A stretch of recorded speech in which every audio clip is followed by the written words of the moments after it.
All right, let's get right into it. We're here to deliver a strategic briefing on Lebanon's institutional transformation.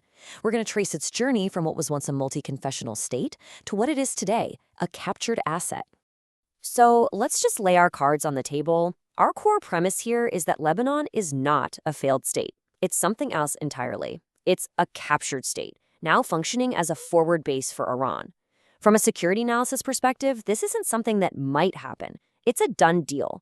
The real question for us isn't, is Lebanon going to fail? It's, how exactly was it captured? So here's how we're going to break this down. We'll start with the core thesis, the state being captured. Then we'll look at the foundational flaw from the very beginning, how the original political pact came under stress, Iran's game-changing intervention, the political takeover, and finally, where that leaves us today. Okay, Section 1, a state captured. And this is the fundamental mindset shift for this entire briefing. You have to understand that the formal state of Lebanon, it's pretty much a hollow shell now. It's there, but it's operating in service of someone else's agenda.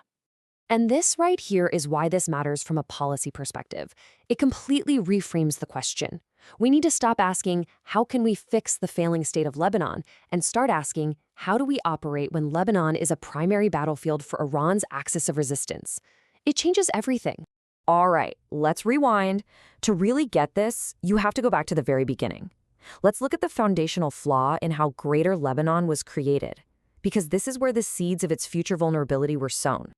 So, back in 1920, the Maronite leadership had one huge thing on their minds: avoiding another famine like the one that had just devastated the population. Their solution? Prioritize economic viability. That meant annexing all this crucial territory you see here: ports, fertile land, strategic high ground. It made perfect sense from an economic standpoint, but it had a massive, and I mean massive, unintended consequence. It completely upended the country's demographic balance. And here's the direct result of that decision. Just look at these numbers from the 1932 census. It's the only official one they ever did. You see that? The Christians had a slim majority. And this single snapshot in time, this one census, became the bedrock of the entire political power-sharing system, a system that was never, ever updated. You can probably see where this is going. Okay, so this fragile balance gets locked into place in 1943. But right away, the cracks start to show. The whole system was put under incredible stress from day one. This was the famous National Pact of 1943. It was basically an unwritten deal. Christians would look to Lebanon first, not the West, and Muslims would give up the idea of joining a greater Syria. But the whole thing, every bit of it, was based on that 1932 census. It locked in a system where the president had to be a Maronite Christian with real executive power, all based on a demographic reality that was already fading. And then came the big stressors. First, you just had higher birth rates among the Muslim population, simple demographics. Then, after 1948, you get this huge influx of Palestinian refugees, who were mostly Sunni. And by 1970, the PLO is literally running a state within a state in the South. All of this just blows up the original agreement. The political system was stuck in 1932, but the reality on the ground had completely changed. It was a recipe for disaster, and that disaster was the Civil War. Now, with the country in chaos, the Civil War creates a power vacuum. And vacuums, as we know, always get filled. This was the perfect opening for a powerful new player to enter the game. And they weren't interested in fixing Lebanon. They were interested in using it. The real turning point comes in 1982. Israel invades to kick out the PLO. This right here is the golden opportunity for the new revolutionary government in Iran. They see their chance to export the revolution. Within weeks, they dispatch 1,500 IRGC instructors to the Bekaa Valley. And their mission wasn't just to fight. It was to build something, to create a proxy force, loyal only to them, from the ground up. And you have to give them credit for one thing. They were crystal clear about their intentions. When Hezbollah published its manifesto in 1985, it was all right there in black and white. Kick out the West, destroy Israel, and pledge total allegiance to Iran's supreme leader. I mean, it doesn't get much clearer than that. This was never just some local resistance group. It was built from day one to be an extension of Iran's foreign policy. So they have the military muscle. The next step? Turning that muscle into actual political control. Let's look at how they went from bullets to ballots, and in the process, hollowed out the Lebanese state from the inside. The end of the Civil War came with the Taif Agreement in 1989, and you really have to see this for what it was: a constitutional coup. It took a pen and legally dismantled the old system. The Maronite president lost almost all of his executive power. That power was shifted to the Council of Ministers. The whole power structure of the state was rewired. But here is the absolute masterstroke. Buried inside the Taif Agreement was a critical loophole. It said all militias had to disarm, except for one. Hezbollah was classified as a resistance force, and so they got to keep their guns. Think about that. In one move, they became the only major armed group in a country full of disarmed factions. That gave them a monopoly on violence and ultimate leverage over everyone.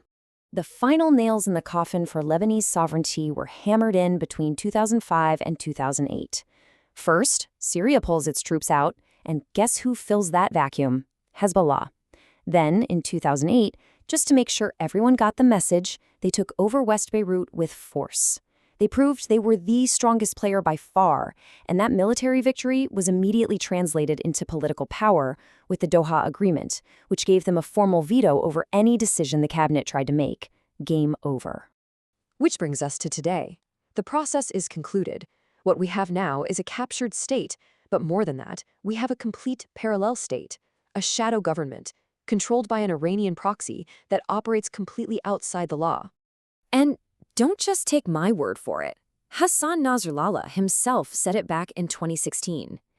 Everything we eat and drink, our weapons, our rockets, it all comes from Iran. This direct pipeline from Tehran is the lifeblood.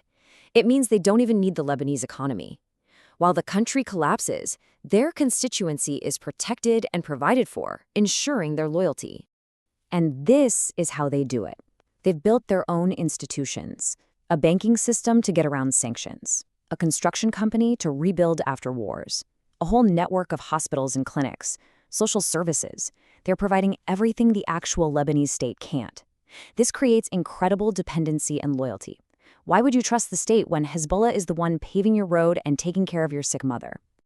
And let's circle back to where we started, demographics. Just look at this chart. A 700% growth in the Shia population, which is Hezbollah's core base. This right here is the demographic checkmate.